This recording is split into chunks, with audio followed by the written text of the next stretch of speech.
I will retire at the right time. August 2027. Subject to divine intervention. Honorable members, Jaya Amitabh Bachchan is the last speaker on this point. Please, ma'am.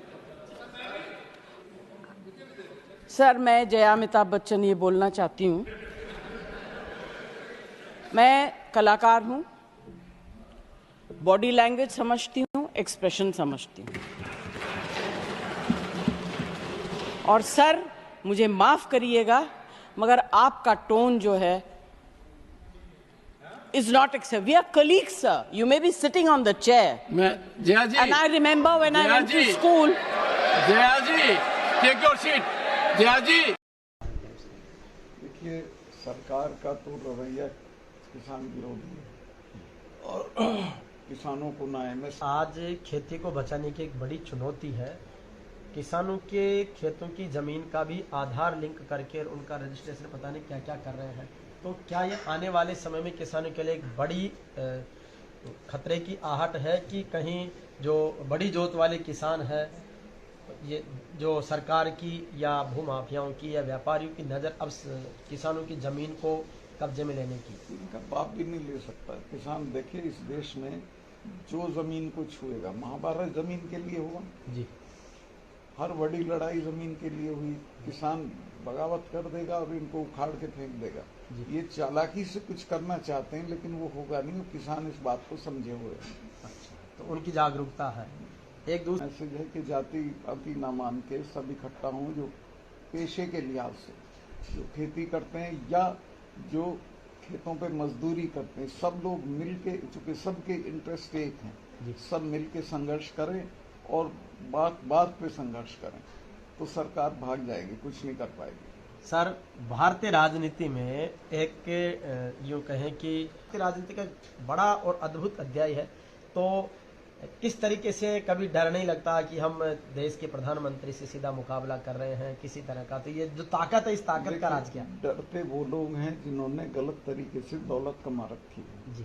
फकीर नहीं किसी से डरता।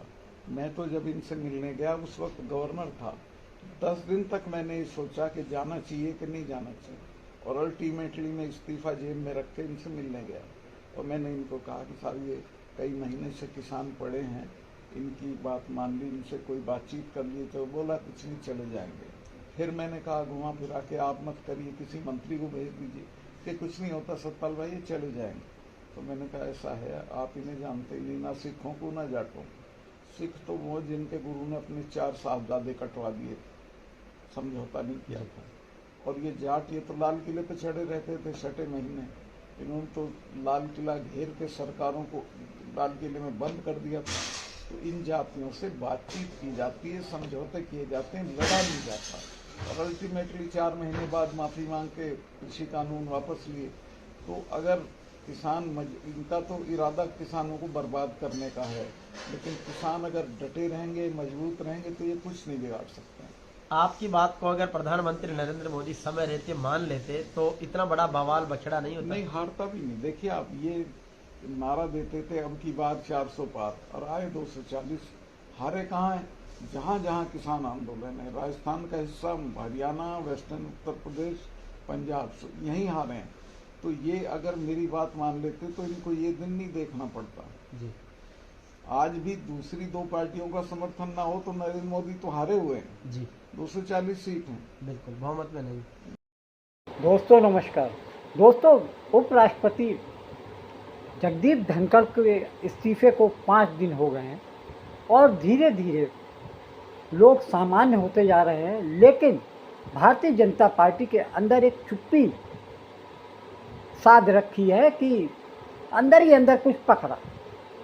वो जगदीप धनखड़ के इस्तीफे को अभी तक पचा नहीं पा रहे हैं, क्योंकि जनता में तो यही सामने दर्शाया जा रहा है कि उन्होंने अपने हेल्थ के इश्यूज़ पर उपराष्ट्रपति के पद से इस्तीफा दिया है। लेकिन जनता ये भी समझ रही है कि शाम तक 7 बजे तक जो जगदीप धनखड़ राजनीतिक और राज्यसभा की कार्रवाई में हिस्सा ले रहे थे, उनके चेहरे पर कोई भी शिकन नहीं थी कि अचानक 3 घंटे बाद वो इतने अस्वस्थ हो गए कि उनको इस्तीफ़ा देना पड़ा। वहीं दूसरी तरफ भारतीय जनता पार्टी और मोदी सरकार जगदीप धनखड़ के बदलते रुख को लेकर कुछ असमंजस में थी। आखिरकार जब पहले मानसून सत्र के पहले दिन जगदीप धनखड़ ने चलते सदन के बीच में कानून मंत्री अर्जुन राम मेघवाल से ये पूछ लिया कि लोकसभा में क्या यशवंत वर्मा के खिलाफ में जो अपीचमेंट की कार्रवाई थी उसके लिए कार्रवाई हो रही है, सिग्नेचर हो रहे हैं, और हकबका कर कानून मंत्री ने कहा और साइन हो रहे हैं। इस तरीके से भारतीय जनता पार्टी और मोदी सरकार की जो योजना थी उसको पलीता धनखड़ जी ने लगा दिया। धनखड़ जी ने ये कह दिया कि राज्यसभा में विपक्ष का नोटिस इम्पीचमेंट वाला वो उनके पास पहले आ गया है। एक तरीके से भारतीय जनता पार्टी को धनखड़ से ये उम्मीद नहीं थी। उन्होंने जीती हुई बाजी को विपक्ष के आगे झोली में डाल दिया। भारतीय जनता पार्टी भी चाहती थी कि यशवंत वर्मा को उनके पद से हटाया जाए, लेकिन वो अपने तरीके से चाहते थे, उसका श्रेय मोदी सरकार लेना चाहती थी। लेकिन इस तरीके से धनखड़ के इस तरीके से बोलने पर वो श्रेय विपक्ष को हाथों लग गया। ये बात सरकार और प्रधानमंत्री मोदी को हजम नहीं हुई। प्रधानमंत्री मोदी ने मंत्रियों के जरिए ये संदेश धनखड़ जी को दिया कि आपके इस फैसले से, इस वक्तव्य से, राज्यसभा में चलते दौरान जो आपने दिया उससे आपसे बहुत खफा है। अब लीपा पोती के लिए धनखड़ जी को ये कहा गया कि आप इस्तीफ़ा दें और इश्यूज़ बताएं अपने व्यक्तिगत इश्यूज़ के आधार पर। 5 दिन बाद भी ये जो उपराष्ट्रपति के इस्तीफे का जिन्न अभी भी लोगों के बीच में कायम है। भारतीय जनता पार्टी इस बात से काफ़ी सदमे में है कि उनके 2 प्रयोग फेल हो गए।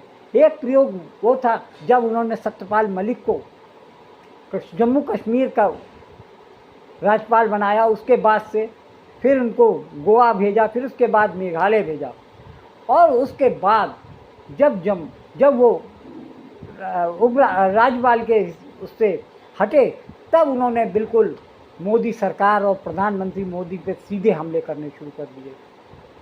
वहीं दूसरा किस्सा ये भी है कि जिस तरीके से जगदीप धनखड़ भी कुछ समय से अपने मन की करने लगे थे, उससे सरकार और भारतीय जनता पार्टी बुरी तरीके से उलझन में थी, संदेह में थी कि वो उपराष्ट्रपति के बदलते रुख को कैसे साधा जाए। इस तरीके से दो जो मामले सामने आए, पूर्व राज्यपाल सत्यपाल मलिक का और वर्तमान में उपराष्ट्रपति जगदीप धनखड़ का, जिस तरीके से जगदीप धनखड़ को ये प्रेशराइज करके इस्तीफा लिया गया है, उससे साफ जाहिर हो रहा है कि जगदीप धनखड़ का भी वही हाल होने जा रहा है जो सत्यपाल मलिक का हुआ, यानी कि ये जगदीप धनखड़ दूसरे सत्यपाल मलिक साबित होने जा रहे हैं। Our judiciary had ideas of March on the night intervening 14th and 15th March, a terrible time. There was cash hole at the residence of a judge in large quantum. I say so because it is now in public domain, officially put up by the Supreme Court, that are the residence, official residence of a judge of the Supreme Court, so judge of the High Court. Cash in large amount was found. Now the point is, if that cash was found, system should have moved immediately. And the first process would have been to deal with it as a criminal act. Find out those who are culpable bring them to justice. But so far there has been no FIR. The government at the central level is handicapped because an FIR cannot be registered in view of a judgment of the Supreme Court rendered in early 90s. You must read that judgment. I am all for independence of judiciary. I am a strong votary of protecting judges.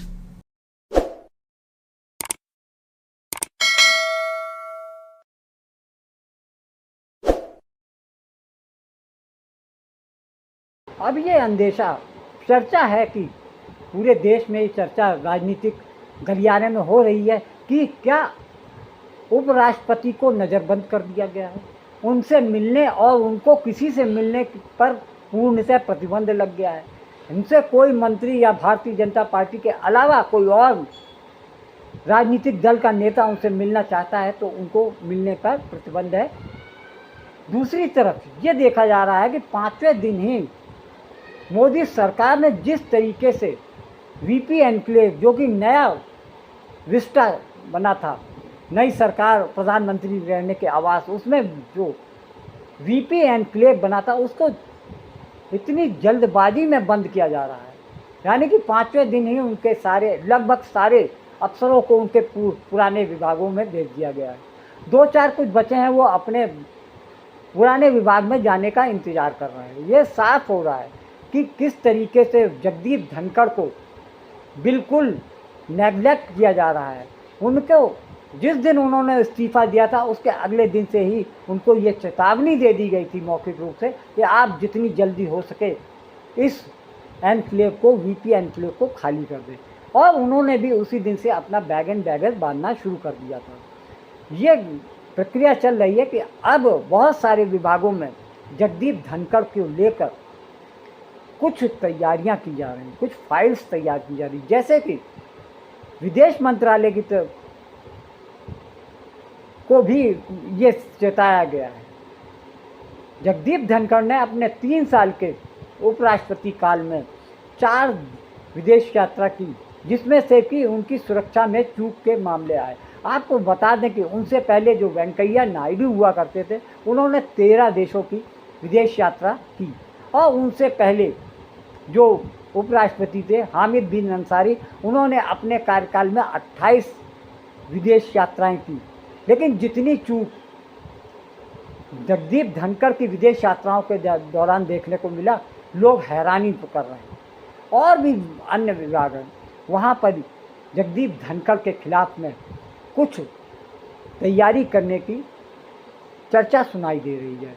ये साफ पता चल रहा है कि जगदीप धनखड़ भी अब सत्यपाल मलिक की तरह ट्रीट किए जा सकते हैं, क्योंकि इससे पहले सत्यपाल मलिक, जो कि 3 स्टेट के राज्यपाल रहे, उनके खिलाफ में मोदी सरकार ने सीबीआई जांच कराने का आदेश दिया। इत्तेफाक देखिए, जिस तरीके से सत्यपाल मलिक ने जम्मू कश्मीर के राज्यपाल रहते हुए उन्होंने कुछ शिकायतें दर्ज कराई थी, सीबीआई का मुकदमा भी दर्ज कराया था कि कुछ लोग उनको घूस देकर, उनको प्रलोभन देकर कुछ योजनाओं को पास कराना चाहते थे, और उन्होंने भारतीय जनता पार्टी के एक बड़े नेता का नाम लिया। बाद में उसी नेता को जम्मू कश्मीर का प्रभारी बना दिया गया, और कुछ रिटायरमेंट के कुछ समय बाद सत्यपाल मलिक के खिलाफ में सीबीआई ने जांच की, उनके घर में छापे पड़े, उनके करीबियों के यहाँ छापे पड़े। इससे इस दृष्टांत को याद रखते हुए हमें लग रहा है कि उपराष्ट्रपति यानी भूतपूर्व उपराष्ट्रपति भी सत्यपाल मलिक के नक्शे कदम पर चल रहे हैं, या उन पर मोदी सरकार की पैनी निगाह साफ दिख रही है कि जगदीप धनखड़ भी सत्यपाल मलिक की तरह ही उनके साथ में जांच एजेंसियां काम करने वाली दिख रही हैं। कुछ दर्द होता है, कुछ पीड़ा होती है जब अपनों में से कुछ लोग विदेशी भूमि पर जाकर उभरते हुए भारत की तस्वीर को धूमिल करने का प्रयास करते हैं। इस पर अंकुश लगना चाहिए।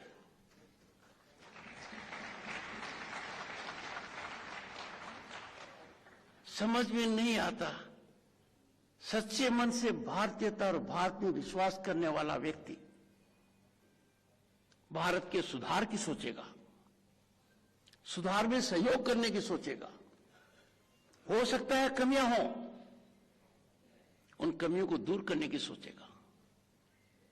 पर विदेश में जाकर नुक्ताचीनी करना, विदेश में जाकर संस्थाओं के ऊपर वो टिप्पणी करना जो हर मापदंड पर अमर्यादित है, स्वामी जी के इस सोच के विपरीत आचरण है। और स्वामी जी का सोच उस समय था जब विदेशी ताकतें यहां पर हावी थी। ये बयान देना उनके लिए आसान नहीं था। आज तो हम स्वतंत्र हैं, अमृतकाल में हैं। अब पूरे देश में ये चर्चा चल रही है कि राजनीतिक गलियारों में भी और आम जनता में भी ये चर्चा चल रही है कि अगला उपराष्ट्रपति कौन होने वाला है, किस पार्टी का होने वाला है। तो आपको बता दें, भारतीय जनता पार्टी दो बार धोखा खाने के बाद अब वो किसी ऐसे संवैधानिक पद पर किसी गैर भाजपा राजनीतिक दल के सदस्य या नेता को बनाने का सोच भी नहीं सकती है। उनको अब ये लग रहा है कि उन्होंने सत्यपाल मलिक और जगदीप धनखड़ को उच्च पदों पर बैठाकर, संवैधानिक पदों पर बैठाकर गलती कर दी। इसलिए अब वो किसी ऐसे भारतीय जनता पार्टी के पुराने और दिग्गज नेता जो कि पार्टी के प्रति पूरी तरीके से निष्ठावान हैं, ऐसे नेता को उपराष्ट्रपति पद पर लाने की योजना बना रही है। इन नामों में अब हरियाणा के पूर्व राज्यपाल बंडारू दत्तात्रेय का नाम भी चल रहा है और ओम माथुर जो कि सिक्किम के राज्यपाल हैं, उनके प्रति भी भारतीय जनता पार्टी बड़ी ही सक्रियता और गंभीरता से विचार कर रही है। ऐसे बहुत सारे नेता हैं। नेताओं के नाम में तो बिहार के जो राज्यपाल हैं आरिफ मोहम्मद खान, उनका भी नाम